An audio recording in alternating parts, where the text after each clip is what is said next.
जनपद जौनपुर थाना शाहगंज अंतर्गत सबराहद इमरानगंज बाजार में अज्ञात बदमाशों ने रात को गुमटियों में आग लगा दी। प्राप्त जानकारी के अनुसार फरीदुल हक मेमोरियल पीजी कॉलेज के सामने भरौली मोड़ पर लगभग आधा दर्जन गुमटियों में अज्ञात दबंगों ने रात में पेट्रोल छिड़क कर आग लगा दी।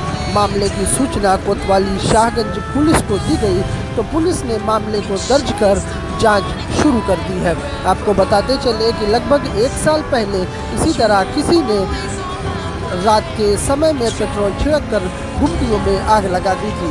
इसकी वजह से हजारों रुपए के सामान की क्षति पहुंची थी। लगभग 1 साल के बाद ठीक उसी तरह रात में दबंगों द्वारा आग लगा दी गई, जिसकी वजह से फिर गरीब जनता के लगभग हजारों रुपए का सामान जलकर खाक हो गया है।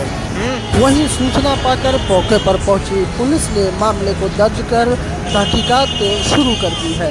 ऐसे में लोगों द्वारा अभी भी यह एक पहेली बनी हुई है कि आखिर गरीब लोगों की जो गुमटियाँ सड़क किनारे पड़ी हुई हैं उनसे किसी को क्या नुकसान पहुंच रहा है कि वह आए दिन पेट्रोल छिड़क कर इन गुमटियों में आग लगा दे रहे हैं। बड़ा सवाल ये भी है कि 1 साल पहले भी इसी तरह लगी आग में पुलिस को आग लगाने वाले का कोई सुराग नहीं मिला। अब देखना ये है कि इस बार आग लगाने वालों को तक पुलिस पहुंच पाती है या नहीं। सबराहद से शहनवाज आलम।